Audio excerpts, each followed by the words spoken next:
Hi guys, there's some talk about the next Nokia 9.1. Now there isn't any indication of it being the PureView, but let's talk about its potential.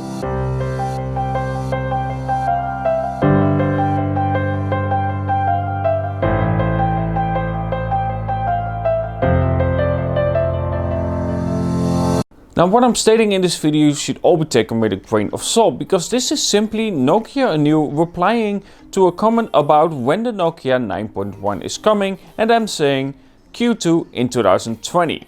So that is actually quite interesting, because there is a lot of talk about the Nokia 9.1, there are more rumors about it, and what we are getting with it is pretty much unknown at the moment.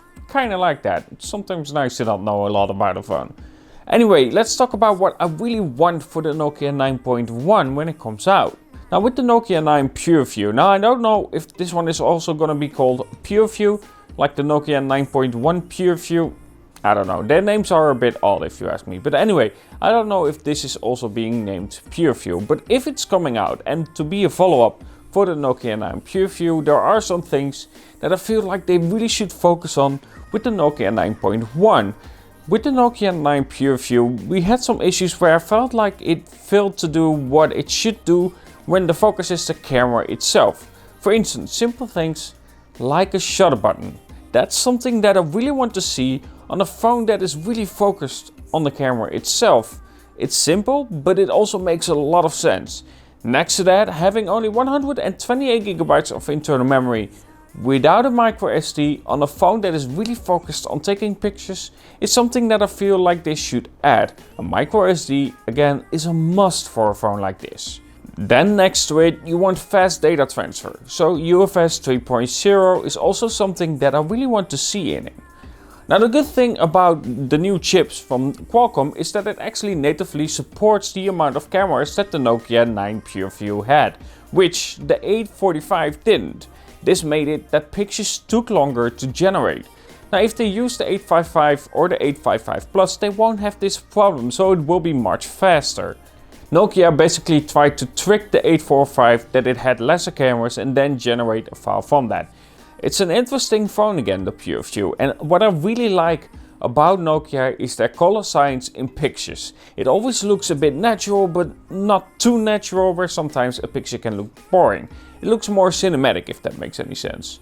For myself, it's something that I really enjoy with Nokia phones. Stay tuned, because the Nokia 7.2 is coming in soon, so that's gonna be interesting. Next to that, what I really want to see them improve is of course the fingerprint scanner itself. Now with the Nokia 9 PureView, you had an under the display fingerprint scanner, but this was made from generation 1 because it took some time to develop the Nokia 9 PureView, because they had to really make those 5 cameras work in sequence properly.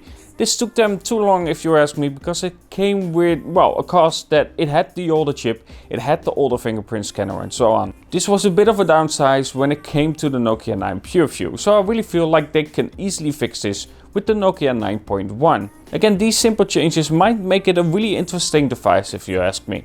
Like I stated before with Nokia reviews, I really like the brand itself. Even though it's not like the brand before it's taken over by HMD, I feel like they still try to capture what Nokia was. However, more in a modern package if you ask me.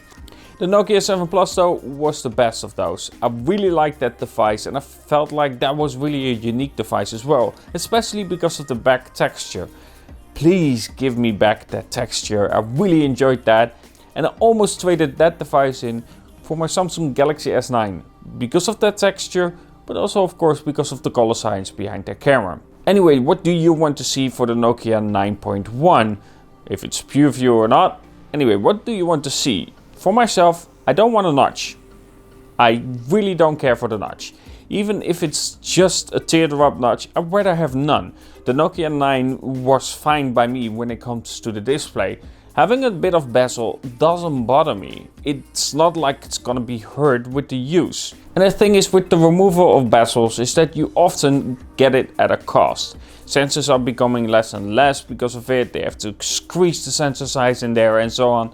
Or you cannot have the features that you have, like, of course, an indication when you get a new message. Yes, there is some disconnect with it, which is also good sometimes, but I feel like those features are quite handy on a phone. Anyway, again, let me know what you want for the Nokia 9.1, and of course, talk to you guys in the next. And if you haven't subscribed yet, why not, right? Anyway, have a good one, and don't forget to leave a like, because it will help out the video. Have a good one.